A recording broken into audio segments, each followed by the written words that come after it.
È probabilmente la domanda più in voga tra i contrabbassisti di tutto il mondo, se sia meglio l'arco alla francese oppure quello alla tedesca. Come immaginerete già, non esiste una tecnica migliore dell'altra e a conferma di ciò troviamo tantissimi virtuosi del contrabbasso che suonano in maniera eccellente con le due tecniche differenti. Nella mia attività professionale suono abitualmente entrambi i tipi di archetto e con questo video vi voglio dire la mia opinione strettamente personale riguardo i punti di forza e di debolezza di ciascuna tecnica d'arco. Generalizzando, nell'idea della maggior parte dei contrabbassisti, l'arco alla tedesca è associato ad un suono di tipo orchestrale più concreto. Per via di come si applica il peso alla bacchetta dal basso, il principiante ha spesso la sensazione che gli attacchi siano più netti, più puntuali. Inoltre, il fatto che numerose orchestre mitteleuropee di altissimo livello suonino con l'arco alla tedesca ha portato al pensiero diffuso che l'arco alla tedesca sia più efficace in ambito orchestrale. In realtà sappiamo benissimo che esistono anche delle orchestre eccellenti i cui contrabbassisti suonano con l'arco alla francese. Ma adesso entriamo nel dettaglio. Un vantaggio teorico con questo tipo di presa dell'arco è che il polso è libero di muoversi nella direzione preferenziale dell'articolazione, questa piuttosto che questa. In realtà, anche nella presa d'arco alla francese, essendo ruotata la mano leggermente verso il dito indice, il polso si muove quasi nella stessa direzione. Oltre al tipo di presa della mano, trovo che una differenza sostanziale tra le due tecniche d'arco sia determinata dalla posizione del gomito. Con l'arco alla francese, il gomito è in linea tra il braccio e l'avambraccio, direzionato verso la nostra destra. Con quello alla tedesca è ruotato verso di noi e tende a scaricare il peso del braccio maggiormente verso il nostro corpo. Questa diversità nella posizione comporta che nell'arco alla francese sia meno intuitivo inizialmente controllare il peso della parte superiore del braccio ed è più facile incorrere nel problema di fare lavorare troppo la spalla e irrigidirla. Inoltre, nella tecnica dell'arco alla francese, dobbiamo confrontarci maggiormente con la questione psicologica che ci porta inconsciamente a voler sostenere la bacchetta e quindi trattenere maggiormente il peso del braccio, arrivando conseguentemente a scaricare meno il peso naturale. La posizione del gomito nella presa alla tedesca ci dà probabilmente più facilità nel soppesare il braccio e l'arco insieme e valutare correttamente la quantità di peso che stiamo effettivamente utilizzando per suonare e non ci trasmette l'idea sbagliata di dover trattenere il peso della bacchetta. Questo tipo di presa infatti dà un certo senso di stabilità, di sicurezza se vogliamo. È a mio giudizio più facile con questa tecnica mantenere inizialmente il peso del braccio costante per tutta la lunghezza dell'arcata, quindi avere un suono più uniforme.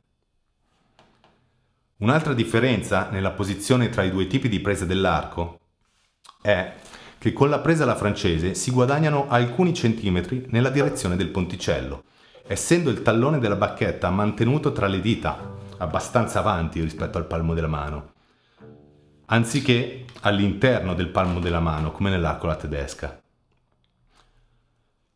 Naturalmente chi ha le braccia lunghe non si deve minimamente preoccupare di questa questione. Finora abbiamo parlato dei vantaggi per quello che riguarda lo scaricare il peso nella presa alla tedesca. Ci sono però delle situazioni in cui l'arco alla tedesca è in leggero svantaggio. Ad esempio nei cambi di corda durante i passaggi di agilità. Con la presa tedesca l'avambraccio segue il cambio di inclinazione dell'arco e della mano. Usando l'arco alla francese, invece, basta un piccolissimo movimento del polso per cambiare la corda. Con l'arco alla tedesca è leggermente più scomodo suonare sulla quarta corda. Alcuni contrabbassisti che hanno strumenti grandi con spalle molto larghe e delle punte delle C molto pronunciate girano lo strumento verso l'esterno per agevolare il movimento dell'arco e non ritrovarsi in una posizione di chiusura con il gomito attaccato al fianco. Dal punto di vista strettamente sonoro non ritengo che l'arco alla tedesca suoni più forte. Ci sono tantissimi contrabbassisti che suonano alla francese che hanno un suono poderoso. Sotto tale aspetto, la più grande differenza la fa la qualità dello strumento che si sta suonando. Possiamo dire che usando l'arco alla tedesca, la produzione del suono è forse più intuitiva per il principiante, ma richiede comunque in seguito un lungo lavoro per raggiungere un alto livello di eleganza e maestria. Un punto a favore per la presa dell'arco alla francese è che questo tipo di presa è la medesima impiegata da tutti gli altri strumenti della famiglia degli archi ed è molto simile a quella usata dai violoncellisti. Abbiamo quindi accesso ad una vastissima scuola moderna dell'arco, ben codificata nei secoli, attraverso tantissimi metodi per i diversi strumenti ad arco del XIX e XX secolo. Ma lo stesso si potrebbe alla fine dire anche per l'arco alla tedesca, visto che questa presa dell'arco deriva da quella bolognese e romana impiegata in Italia durante il 6-700 e indirettamente da quella del violone grosso, lo strumento contrabbasso della famiglia delle viole da gamba. Con l'arco alla francese si possono eseguire con facilità passaggi con note veloci. Non a caso è l'arco utilizzato da Bottesini per tutte le sue volatine e passaggi di bravura. Vi ricordo che Bottesini studiava in conservatorio nella classe di violoncello, dato che all'epoca non era ancora stata istituita una classe di contrabbasso. Il difficile dell'arco alla francese, però, soprattutto all'inizio, è il raggiungimento di un buon suono tenuto tra i cambi d'arcata e il mantenimento di una costante omogeneità del suono senza dare colpi o accenti. Per concludere, non penso che una presa sia migliore dell'altra e non penso che una suoni meglio dell'altra. Semplicemente alcune cose vengono più facili con l'una, altre con l'altra. Quando suono uno stesso brano con le due tecniche dell'arco differenti, quello che si percepisce da fuori è comunque il mio suono, la mia idea di pensarlo e di realizzarlo. Le differenze da un punto di vista tecnico alla fine sono minime. L'unica vera differenza sta probabilmente in un leggero cambio del timbro, dovuta alle piccole differenze di peso e di elasticità del sistema braccio e arco, e dal fatto che spesso passando dall'una all'altra tecnica suoniamo involontariamente in un punto leggermente diverso sulla corda dello strumento.